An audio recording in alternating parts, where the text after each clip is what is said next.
From 1933 to 1945, Nazi Germany opened more than 1,000 concentration camps on its own territory and in parts of Europe and Germany. The first concentration camps were started in March 1933 after Adolf Hitler became Chancellor of Germany.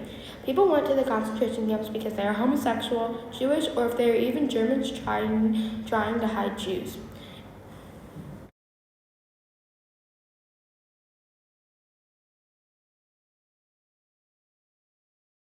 This is the third scene-stop film. This film was taken by the Red Cross and was a giant part in Nazi propaganda. This was of happy Jews in a concentration camp that was harmless, which led to the misdirection of World War II.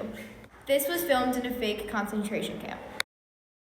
Our topic, propaganda and the harsh and fair treatment of the Jews, relates to debate and diplomacy by Adolf Hitler introducing the idea of Jews being monsters and that they were evil, but not everybody agreed, which caused World War II. That eventually led to the unfair treatment of the Jews. The men and male children admitted to the concentration camp that were healthy and able to worked, and anyone else were starved to death or treated badly and or killed. Not all the people admitted were Jews. Some were homosexuals, sick, or injured, or basically didn't look the normal or of the type Adolf Hitler accepted. When the Nazis created the concentration camps, this kind of idea formed that these camps were a good place to live and thrive. This happened because of the lies and propaganda that was sent out. The Nazis received a request from Red Cross asking to inspect the concentration camps. The Nazis finally accepted it at one point, but used Jews who were happy and naive because the Nazis told it was some sort of hotel that the Jews were staying at. This video was posted, and the rest of Germany saw it. The Holocaust will be remembered for the mass murder of more than 6 million, mostly European Jews, by the Nazis and Adolf Hitler during World War II. But as rumors of the Holocaust began to leak out, the Nazi propaganda machine led by Joseph Goebbels produced their own image of fair treatment of the Jews. Unfortunately, Nazi propaganda, specifically the Nazis' film, are largely accepted by the world public until the horrific reality of the Holocaust is discovered by the Allies during the final year of the war. Our topic is on the propaganda taking place in Hitler's concentration camps. One of the articles below is an article that we used to create our theme, and it is on the event of the Red Cross coming to visit a fake concentration camp and filming it to show others. Other things that helped us were the photos. It helped us visualize and see the extremities of the real concentration camps. All these resources have raised our understanding of the concentration camps and propaganda that took place during World War II. Our history fair topic, the propaganda in World War II, is very interesting, yet serious topic. Was to help understand the topic of future events on our previous sites. Gutman, Israel, Michael Berman, and Eds. Anatomy of the Auschwitz Death Camp, Bloomington, Indiana, University Press, 1994. The pictures above show prisoners hauling earth for the construction of the Russian camp at Mauthausen. The concentration camps started off as just labor camps, but then turned into death camps. One part of the propaganda told to the non-Jewish was that these death camps were the final solution. The horrors behind these concentration camps were not well known. Nazi propaganda covered up the things that they were doing with these posters and slogans. These things were completely racist and untrue. However, the German leader Adolf Hitler convinced them of these things being true with his propaganda.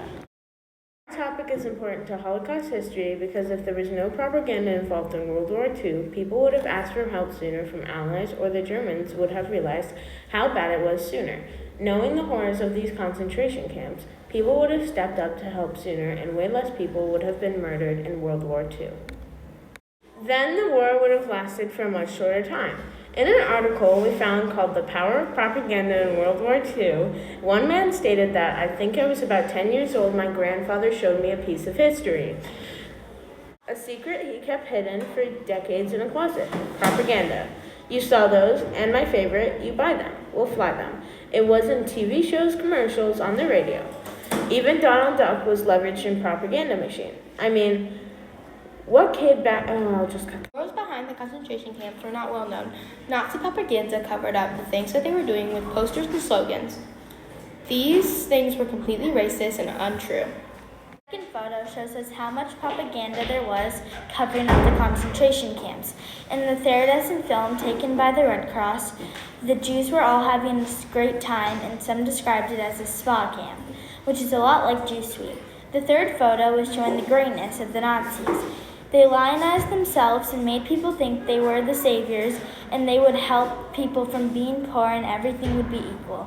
In World War II, they might have been almost a separate but equal idea, as well as the segregation against African Americans later on. The Jews would live in different places, go to different places, and rarely ever spend time with the non-Jewish people. Obviously, this propaganda was completely untrue, for hundreds were being slaughtered per week. And finally, the last image reads, "Enemy here with," in German. However, the East German's leader, Adolf Hitler, convinced them of these things being true with this propaganda.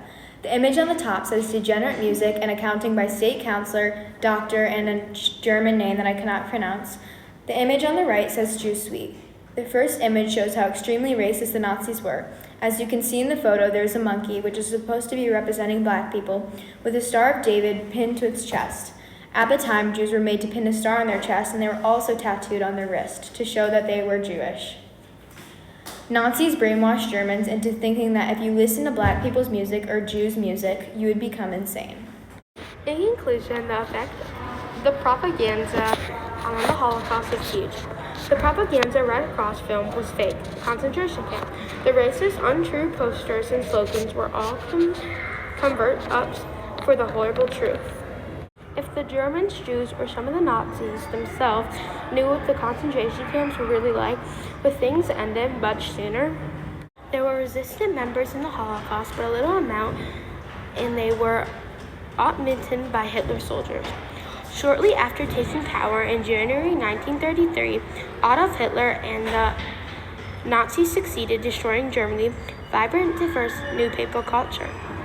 The Newsleague created a Ministry of the Public Engagement, and propaganda handed out daily instructions to all the German newspapers, Nazi or independent, dealing how the news would be reported. If there had been knowledge of these concentration camps, then people would have gone for help much, much sooner. Elaborate measures were taken to disguise conditions in the ghetto and to portray an atmosphere of normalcy, says the article Red Cross Visit.